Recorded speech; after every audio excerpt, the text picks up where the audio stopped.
welcome back to my channel. Today I'm going to show you how to make some Snickerdoodle Scones, which are every bit as delicious as they sound. One of my favorite things to do in baking is to combine different recipes into something brand new, and growing up, Snickerdoodles are one of my favorite cookies. I always loved to get like 1 or 2 or 3 at the bakery, and I could never stop eating them. And I'm also just obsessed with scones. So why not try and combine them into something new?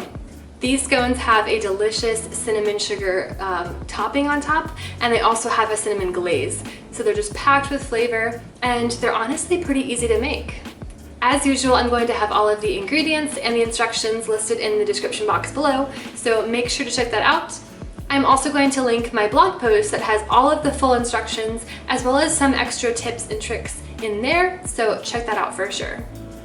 Without further ado, let me show you how to make these scones. Here's a quick overview of all the ingredients. I like to scale everything out beforehand just so I have everything on hand and make sure that I have it all in my kitchen. But I'm going to start by roughly chopping the butter into like 1/2-inch cubes.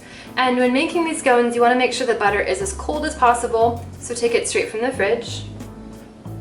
This does not need to be very precise, just roughly chop it up and then set it aside. And then in a large bowl, I'm going to combine some all-purpose flour, light brown sugar, baking soda, cream of tartar, and salt. I'm going to quickly whisk that just until it's combined before adding in the butter that we just chopped. So when I add the butter in, I'm actually going to use a pastry cutter to evenly cut it into the flour and dry ingredients. Pastry cutters are essential in my book when I make scones, so I'll have one linked below if you don't already have one in your kitchen. And you're going to want to roughly kind of continue to cut the butter until it's about lentil-sized. And I'll show you what that looks like here. You still want some chunks of butter like this because they're going to melt in the oven and help create beautiful flaky layers in the scones. Set that aside, and then you're going to whisk together an egg, some heavy cream, and also some vanilla extract. Just whisk that until combined, and then we're going to pour that directly into the rest of the ingredients. At this point, I'm grabbing a rubber spatula like this just to make sure I get everything out, and then I'm going to gently fold the mixture until well combined. You want to make sure not to overmix the dough at this point, because if you do, it will develop too much gluten and taste tough and kind of chewy. And I'm switching to using my hands here just because I want to make sure everything is well incorporated, but this looks great.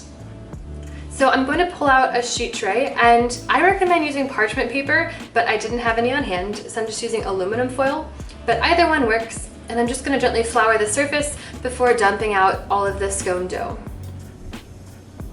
And what you're going to do is continue to lightly flour it so it's not sticking to the surface, and then gently pat it into a circle. This does not have to be perfect, but you just want it to be pretty roughly circular in shape. And I like it to be about this thickness. This looks good to me. Then what I'm going to do is grab a bench scraper like this, or you could use a knife, and gently cut the dough into 8 scones. So 8 triangles just like this. Because we floured the surface, they're not sticking to the tray, so I can gently pull them apart like this, just so they don't stick together when baking. And a secret that I have for making scones is freezing them. So I'm actually going to freeze them for 30 minutes to let them relax. And while they're freezing, I'm going to mix together some raw, like turbinado sugar and cinnamon, and we're going to use that in just a moment. So after the scones are done freezing, I'm going to gently brush the top of all of them with heavy cream. This will help the scones brown up in the oven, and it's also great for the next step, which I'll show you here. And you can be pretty generous with the heavy cream. Don't be afraid to use a lot and get the sides as well. But once that's done, take your cinnamon sugar mixture and you're just going to gently sprinkle that over all the scones. And same thing here, don't be afraid to go a little crazy and just really get the tops of them covered.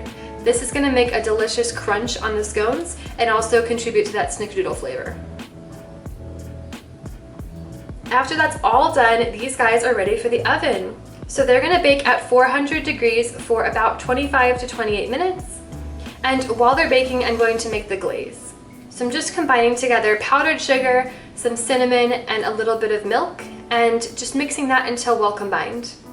You can make this while they're in the oven and set that aside, and it'll be perfectly ready to use when they're out of the oven. Oh, it looks so good. Okay, so you're probably thinking, Leslie, you had 8 scones and now there's 6, and you would be right. I am the clumsiest person alive and accidentally dropped 2 of them on the ground when taking these out of the oven. So let's just ignore that fact. But here I am drizzling the glaze on top, and you want to do this while the scones are warm. And oh, they look so good. I wish I hadn't lost 2, RIP. But these scones are just so delicious and you're really going to enjoy them. I hope you give them a try, and thanks for watching this. And that's it. I really hope you enjoyed learning how to make these Snickerdoodle scones with me. Like I said, they're a lot easier than you would think, and they're super delicious. I love having them both as the dessert option, but also for breakfast. There's something better than a big cup of coffee and a warm scone fresh from the oven. If you did enjoy this video, it really helps support the channel if you hit the like button down below, and make sure to also hit the subscribe button so you can stay tuned for future videos from me. I share a new video every week, whether it's a new recipe or a baking tip, and you'll definitely want to stay tuned for more. And if you're not already, make sure to follow me over on Instagram. It's just The Baker's Almanac.